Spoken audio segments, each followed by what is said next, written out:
One of the things that I know that, we really want to touch on with you and that I know that our listeners and ourselves are really interested in is working on just creating a strong treatment plan and goal writing for those times, because it is tricky and it's so important, and I don't think people put enough emphasis onto that. And I know that I've been on the receiving end of getting a goal and I'm like, really? This is not appropriate. And I'm sure I've written goals that somebody said, really? This is not appropriate. So I wanted to talk with you both about when you're starting to write goals for a child.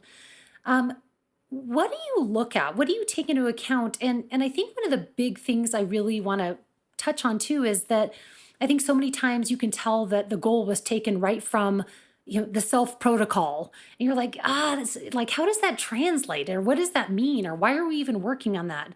So how do you translate those assessment scores to create really meaningful goals that are going to really create some impact for that child's education?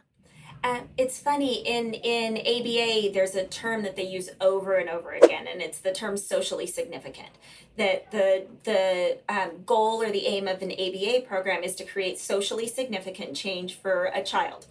And I think that that term for both Amber and I is something that like is the top level for us. Mhm. And every time we do an assessment or every time we review a child's skills and we're trying to look at the next goal, we're looking at what can we do to cause socially significant change.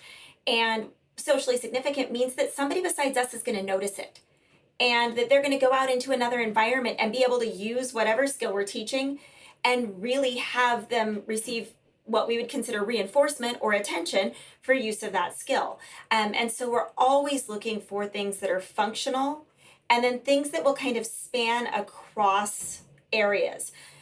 We struggle a lot with just goals that are very so specialized that they could only use them in one room of one class of one place on the school.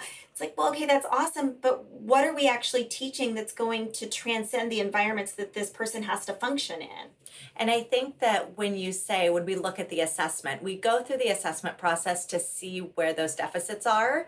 But then we take that information and say, okay, yes, you have this deficit, but how is this impacting your life? Mhm. Whether, in school, academically, or with your family, or how you're communicating in your community, where do those deficits actually show up outside of a test that we've given at our table? And then I think, Jennifer, you hit on it when you said that why am I working on this? That's literally what we come back to every single time is, okay, we have identified an area of need, but why are we going to focus on it, and how are we going to translate that into a socially significant skill that will make a difference in a child's life?